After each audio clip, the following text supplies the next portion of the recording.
November 23ರಿಂದ 26ರವರೆಗೆ Bandipur ಹುಲಿ ಸಂರಕ್ಷಿತ ಪ್ರದೇಶದಲ್ಲಿರುವ ಶ್ರೀ ಕ್ಷೇತ್ರ ಬೇಲದಕುಪ್ಪೆ ಮಹದೇಶ್ವರ ಜಾತ್ರಾ ಅಂಗವಾಗಿ ಹೆಡಿಯಾಲ ಉಪವಲಯ ಕಚೇರಿ ಹೊರಾಂಗಣದಲ್ಲಿ ಇಂದು ಪೂರ್ವಭಾವಿ ಸಭೆ ನಡೆಸಲಾಯಿತು.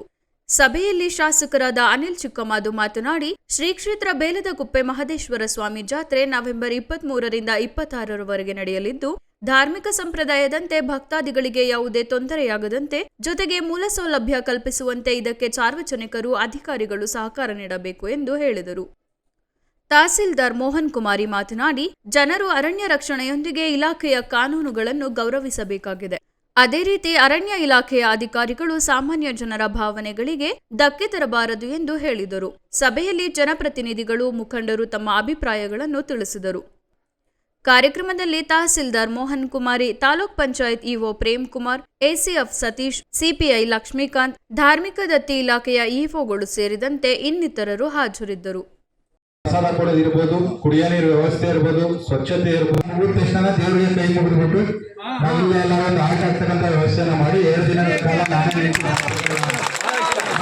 ವ್ಯವಸ್ಥೆಯನ್ನ ಮಾಡ್ತೀನಿ. ಅರಣ್ಯ ಇಲಾಖೆಯವರು, ನಿಮ್ಮ ಮೇಲಧಿಕಾರಿಗಳು ಯಾರು ಇರ್ತಾರೆ ಅವರು ಕೂಡ ಅವತ್ತು ಬರಲಿ. ಏನ್ ಪ್ರೊಸೀಜರ್ ಪ್ರಕಾರ ಸಾಂಪ್ರದಾಯಿಕ ನಾವು ಜಾತ್ರೆ ಮಾಡ್ಬೇಕು. ನಾವು ಹಿಂದೆಯಿಂದ ನಾವೇನ್ ನಡ್ಕೊಂಡು ಬಂದಿದ್ದೀವಿ, ಜಾತ್ರೆ ಮಾಡಿದ್ರೆ ಮಾತ್ರ ದೇವರಿಗೆ ಸಲ್ತದೆ. ಕಾಟಾಚಾರಕ್ಕೋಸ್ಕರ ಏನೋ ಜಾತ್ರೆ ಮಾಡ್ಬೇಕು ಅನ್ನೋದ್ರೆ ಜಾತ್ರೆ ನಾವು ಮಾಡೋದು ಬೇಡ್ರಿ.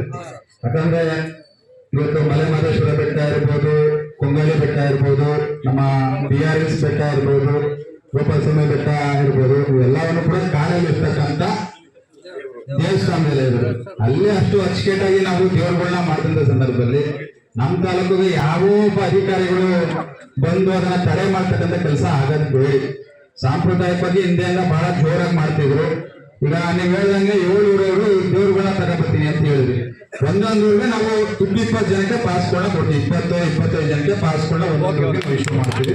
ಅವ್ರನ್ನ ಒಂದೊಂದು ಊರವ್ರನ್ನ ದೇವ್ರುಗಳನ್ನ ಯಾರು ತರ್ತಾರೆ 25 ಜನ ಕೂಡ ಟ್ಯಾಕ್ಟ್ರಲ್ಲಿ ಆಯ್ತಪ್ಪ, ನಿಮ್ಗೂ ಹಸುಗಳು ತೊಂದರೆ ಆಗ್ಬಾರ್ದು. ನಮ್ಮ ವೆಟನರಿ ಡಾಕ್ಟರ್ಗಳು ಇರ್ತಾರೆ ಡಿಪಾರ್ಟ್ಮೆಂಟ್. ಮತ್ತೆ ಎತ್ತಿನ ಗಾಡಿ ತಂದವ್ರಿಗೆ ಬೇರೆ ಬೇರೆ ಊರಿಂದ ಎತ್ತಿನ ಗಾಡಿ ತರ್ತಾರಲ್ಲ, ಕಳೆದ ಬರುವ 100-150 ಎತ್ತಿನ ಗಾಡಿ ಬಂದಿರ್ಬೋದು.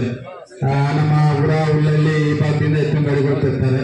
ಅವ್ರಿಗೆ ವ್ಯವಸ್ಥಿತವಾಗಿ ಅಲ್ಲೇ ಏನಾದ್ರು ಗೇಟ್ ಹತ್ರ ಒಂದು ಶಿವೊಂದು ಮೂರ್ತಿ ಇಟ್ಬಿಟ್ಟು ಅಲ್ಲೇ ಆ ಎತ್ತಿನ ಗಾಡಿಗಳು ತಿರುಗ್ತಾರ ರೀತಿಯನ್ನು ವ್ಯವಸ್ಥೆ ಮಾಡೋದು. ಅದು ಹೊಸದಾಗಿ ಒಂದು ಒಳ್ಳೇದು ಅನ್ನೋದು. ಅಲ್ಲಿ ಹೋಗಕ್ಕಾಗಲ್ಲ, ಅಲ್ಲೇ ದೇವ್ರದ್ದು ಒಂದು ಪೂಜೆ ಮಾಡಿಸಿ ಒಂದು ಸಾಂಪ್ರದಾಯಿಕ ಒಂದು ಜಾಗ ನೋಡಿ ಅಲ್ಲೇ ಒಂದು ಶಿವೊಂದು ಮೂರ್ತಿನ ಎಲ್ಲರೂ ನಾವು ಬಂದು ಒಂದು ಪೂಜೆ ಮಾಡ್ತಕ್ಕಂಥ ವ್ಯವಸ್ಥೆಯನ್ನ ಮುಜರಾಯಿ ಇಲಾಖೆಯವರು ಜಾಗ ಗುರ್ತು ಮಾಡಿ ಅದನ್ನ ಸಪರೇಟ್ ಜಾಗ ಮಾಡಿಸಿ ಆ ಎತ್ತಿನ ಗಾಡಿ ಅಲ್ಲೇ ದೇವ್ರದ್ದು ಒಂದು ಪ್ರದರ್ಶನೆ ಮಾಡಿ ಅಲ್ಲೇ ತಂತಕ್ಕಂಥ ಕೆಲಸವನ್ನ ಮಾಡಬೇಕಾಗ್ತದೆ. ಮಹದೇಶ್ವರ ಸ್ವಾಮಿ ಜಾತ್ರಾ ಮಹೋತ್ಸವದ ಒಂದು ಅಂಗವಾಗಿ ಪ್ರಿಲಿಮಿನರಿ ಮೀಟಿಂಗ್ ಅಂತಂದ್ರೆ ಪೂರ್ವಭಾವಿ ಸಭೆನ ಸಾಮಾನ್ಯ ಶಾಸಕರ ಅಧ್ಯಕ್ಷತೆಯಲ್ಲಿ ನಾವಿವತ್ತು ಕರೆದಿದ್ದೇವೆ. ಈ ಸಭೆಯ ಮೂಲ ಉದ್ದೇಶ ನಾವು ಮತ್ತು ಶಾಸಕರು ಚರ್ಚೆ ಮಾಡ್ತಾ ಇದ್ವಿ.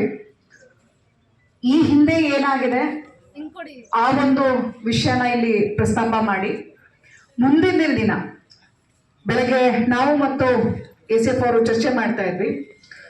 ಈ ಒಂದು ಜಾತ್ರೆಗೆ ಹೆಚ್ಚಿನ ದಿನ ಉಳಿದಿಲ್ಲ, ಆಗ್ಬೇಕಾಗಿರುವಂತ ಕೆಲಸ ಕಾರ್ಯಗಳು ಸಾಕಷ್ಟಿದೆ.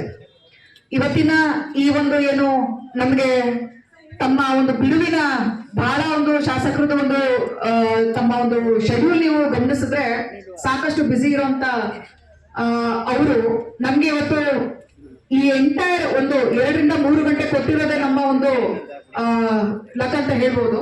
ಸೊ ಈ ಒಂದು 2-3 ಗಂಟೆನ ನಾವು ಸದುಪಯೋಗ ಪಡಿಸ್ಕೋಬೇಕು. ಯಾಕಂದ್ರೆ ನಾವು ಕಾರ್ಯನಿರ್ವಾಹಕ ಅಧಿಕಾರಿಗಳಾಗ್ಬೋದು, ನಾವು ಇಂಜಿನಿಯರ್ ಆಗ್ಬೋದು, ನಾವೆಲ್ಲ ಬೆಳಗ್ಗೆ ಚರ್ಚೆ ಮಾಡ್ತಾ ಇದ್ವಿ. ಆಗ್ಬೇಕಾಗಿರುವಂತ ಕೆಲಸ ಸಾಕಷ್ಟಿದೆ.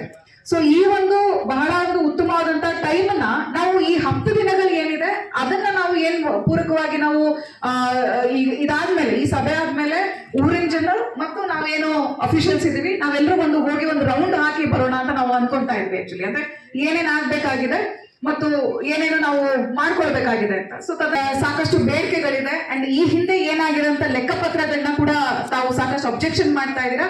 ಸರ್, ಈ ಒಂದು ವೇದಿಕೆ ಮುಖಾಂತರ ನಾನು ನಮ್ಮ ತಮ್ಮಗೆ ಏನ್ ಹೇಳ್ತೀನಿ ಅಂದ್ರೆ ಸರ್, ಎಲ್ಲ ಒಂದು ಲೆಕ್ಕ ಪತ್ರಗಳನ್ನ ಸರ್ ನಾನು ಮತ್ತೊಮ್ಮೆ ತರಿಸ್ಕೊಂಡು ಸರ್ ಆಕ್ಚುಲಿ ಒಂದು ಸವಿವರವಾದಂತ ಎಲ್ಲ ಒಂದು ವೋಚಸ್ ಏನ್ ಹಾಕಿದ್ದಾರೆ ಎಲ್ಲ ಒಂದೊಂದು ನೋಡ್ಕೊಂಡು ಮುಂದಿನ ದಿನ ಸರ್ ಆಕ್ಚುಲಿ ಹೇಗಿದ್ರು ಈ ಒಂದು ಜಾತ್ರಾ ಮಹೋತ್ಸವ ಆದ್ಮೇಲೆ ಮತ್ತೊಂದು ನಾವೆಲ್ಲರೂ ಸೇರ್ತೀವಿ ಸರ್ ಎಲ್ರಿಗೂ ಒಂದು ವಂದನಾರ್ಪಣೆ ಹೇಳಲಿಕ್ಕೆ ಅಂತ ಆ ಒಂದು ದಿನದಲ್ಲಿ ನಾವು ಪ್ರಸ್ತಾಪ ಮಾಡೋಣ ಅಂತ ನಾನು ಈ ಮೂಲಕ ತಮ್ಮಲ್ಲಿ ಕೋರ್ತೀನಿ ಸರ್. ಅದೇ ರೀತಿಯಾಗಿ